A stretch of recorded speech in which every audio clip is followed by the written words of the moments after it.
Add Ixishan's deception to the beastie's flying element, named Drayco nite, the forest element of the Dragonite's collection.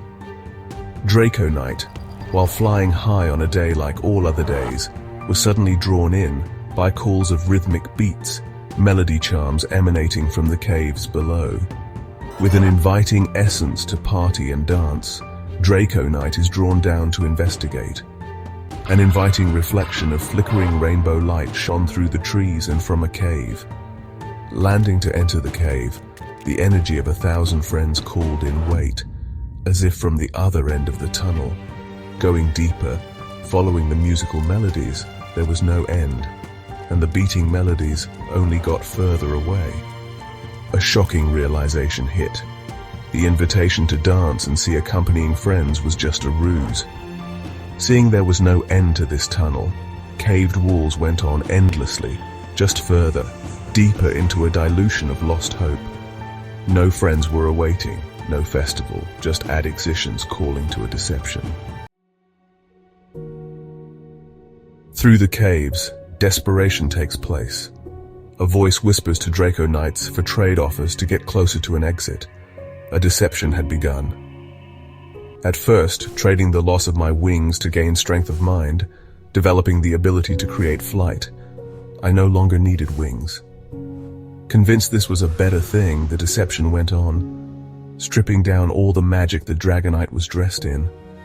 The loss of my healing breath to gain the ability to make medicine to cure all types of illnesses. Losing my hardened skin to gain the ability to feel each soft particle of the sun's light, my body soaking them up for warmth into my flesh.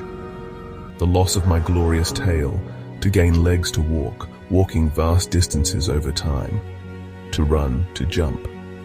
Losing my gigantic size to be small, so small the little things don't pass you at all. Time slows to the eyes of mortals, seeing the beauty in each moment. To see each moment of the rising sun until the sun's passing as the night falls. All the secrets of the galaxies reveal the answer to questions yet to be asked. I lost my colors to gain the ability to taste the colors of juicy, delicious colored fruits of the divine. I traded my third and all-seeing eye for the ability to multiply, split into two. I will never be alone, a fee to my male, breeding life throughout the gardens of the divine, multiple replications of myself and my other half, walking as I do, see all under the sun and the stars. These humanoids existing from now until the end of all known time. My magical powers spread throughout the lands, spawning individual replicates called humanoids.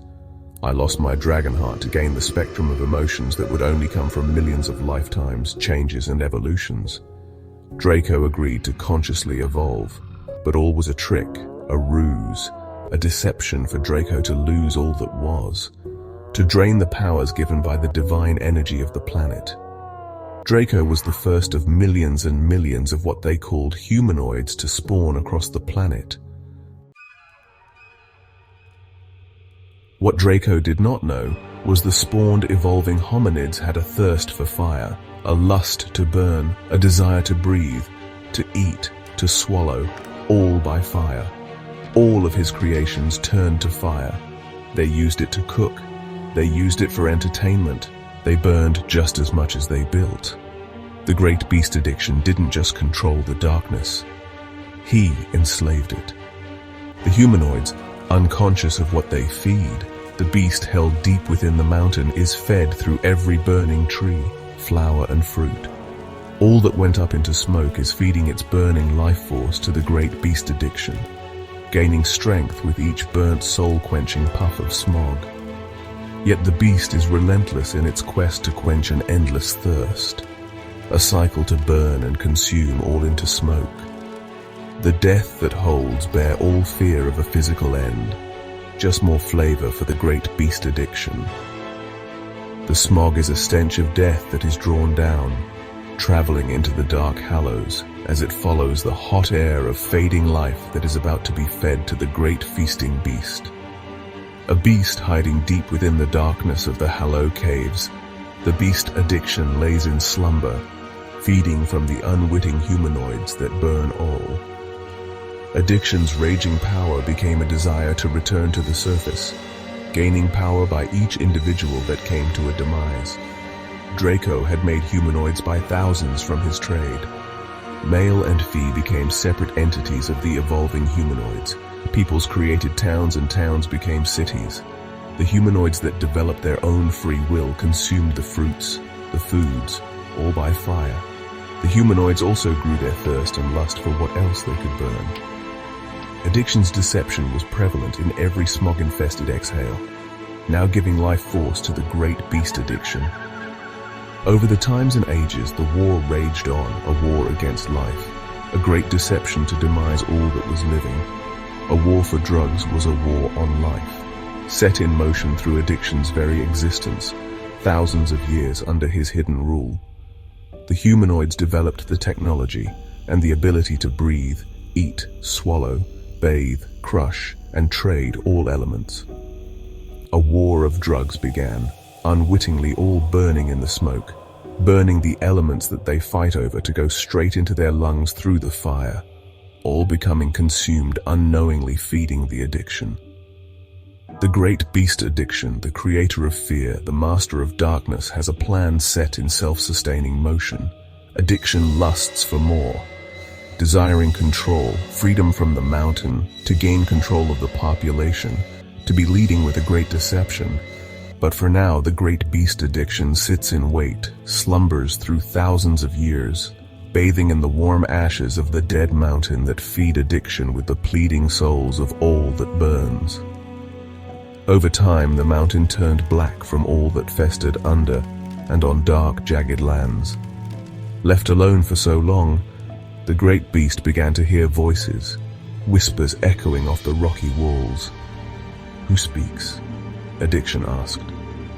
"Have I been alone so long? I have begun my narration. I hear you speak, inside my head or within these walls. I hear you speak for me. You give me a voice. I hear the whipping of my tongue lash words from your inner voice. You hear now, you give me strength, for I am not alone. I am all that is opposite to the divine.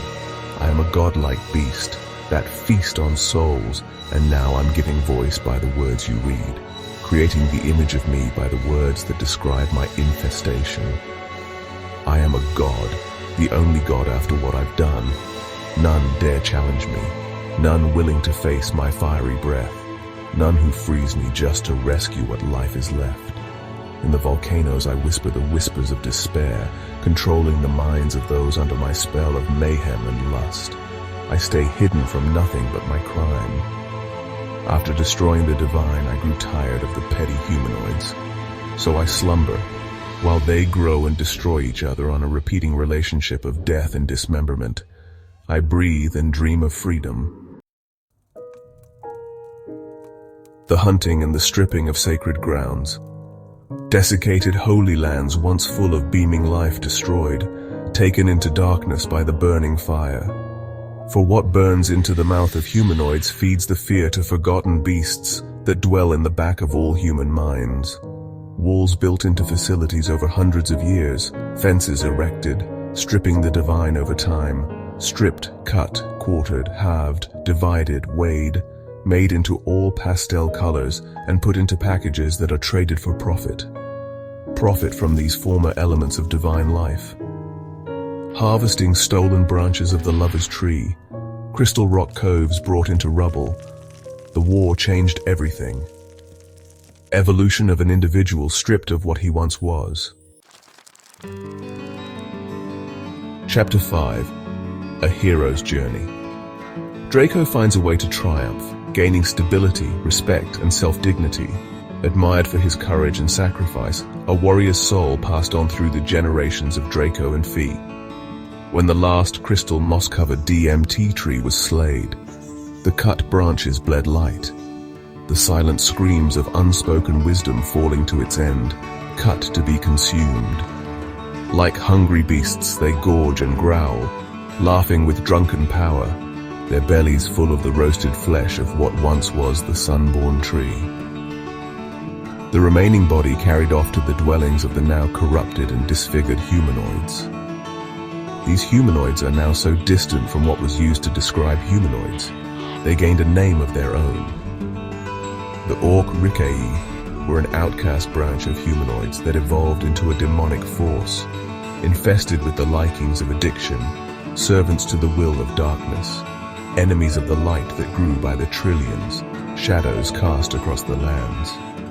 However, in this one spot, in this very section where the sun-born tree once stood, the sun dare not enter, bending its beams around every former branch. Where there were once leaves, a trunk, sparking up where the eternal light, where the sun-born, moss-covered tree of life once stood.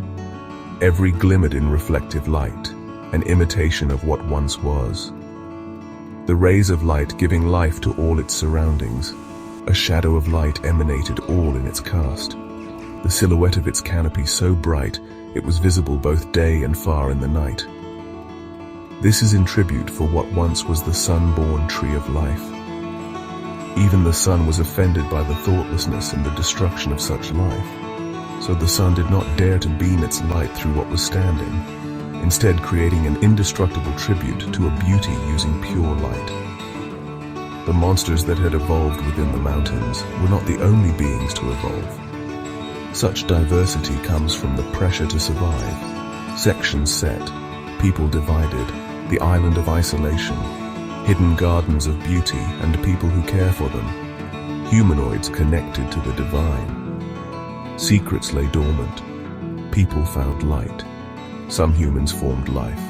Some evolved into other beasts, animals, retailers, all to survive, individually or together, most taking to the oceans or high in the ice-licked fountains. Humanoids evolved into all matters that could lead to survival. But for those on land, a long battle that waged war on all that was known. The living consciously evolving and being a mother to all, including the humanoids. And so some humanoids grew with and evolved with the light of living. Evidence of this was the air beneath every wing of every bat and every bird. 5 fingers changed into wings over time. The wild stallions that run free had eyes that reflect a humanoid soul. Even the memory of an elephant cannot remember past lives of being something else like a humanoid. Even so, time has made changes. Some evidence remains, as the bones of whales still hold an inner frame that resembles a humanoid. However, evolution makes changes to survive in its environment, such as the bones of living giant whales having the ability to collapse and expand, to be able to dive deep down out of reach, down to where no human-like beings could go, no humanoids to expand the destructive empires teach, as the ocean was the now last place of refuge from war's devastation. These entities growing so vastly different from the humanoids, they have forgotten they once came from the same speckles of space dust.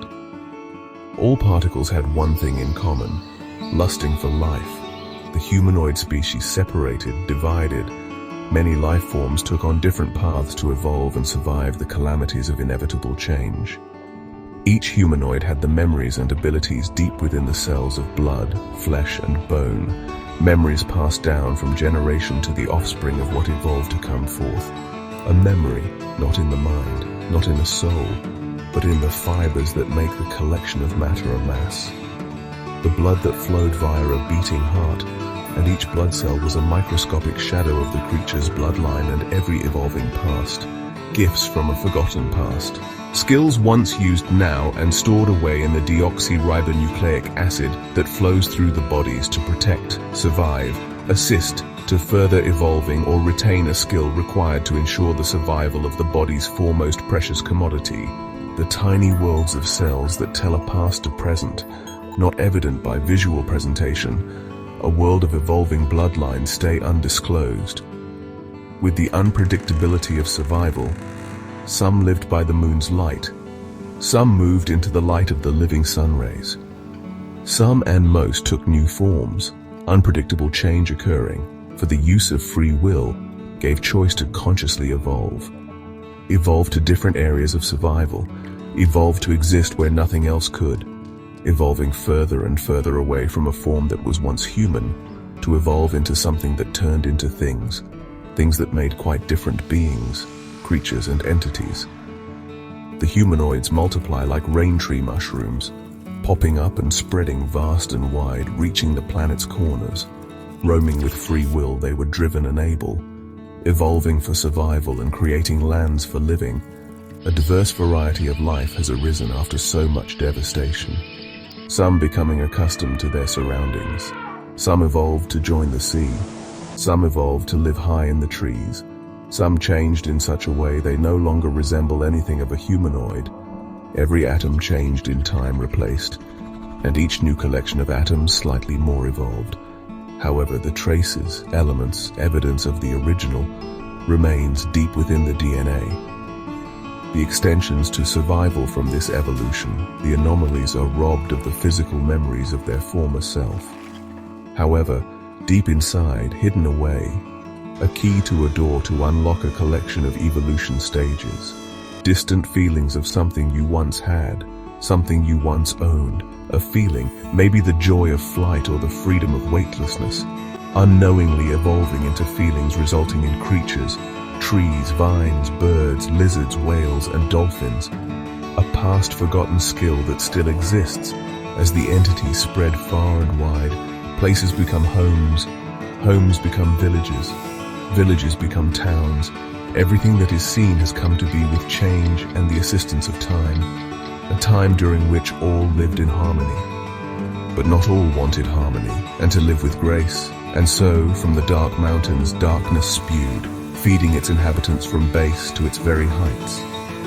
The dark mountains covered in horns of jagged stone, within and rising to above a lava river runs hot, with steam breathing life into the darkness of evil dreams. These souls evolved in this darkness, raised in the thick poisonous smog, their hunger insatiable, their appetite a drive, a crave, a desire to burn, consume, breathing in all for survival, inhaling the life force of anything that came forth, consumed in a fiery death of smog and ash. A flash of lava's light and a soul is consumed before one's sight. Unsatisfied, they find anything to consume, everything turned to fire, ash, and smog to feed this desire. For even driftwood of sticks and twigs were not inconsumable, for all can be turned to flames, and its life force eaten via smog and ashes breathed in and exhaled, each exhale feeding a greater fear, a hidden villain within the mountain who had grander plans with greater desires, who had a plan in motion, a plan of deception, and its armies were arising. The mindless monsters called Orc Rikai, joined by demented, hairless, wolf-like creatures and titan giants made of molten magma. These beasts and many other beings, things unseen that now haunt the dark dwellings of the Black Mountain, all hungry, ready to consume anything in sight, caving, cutting, shaving, crushing, consuming crystals, rocks, logs, and bark. Anything washed ashore, lost from the waters filled with poisons of gas. All and anything else lauded such beings for death. The Black Mountain's inhabitants, driven by consumption and hunger, any lost on this island no longer exist.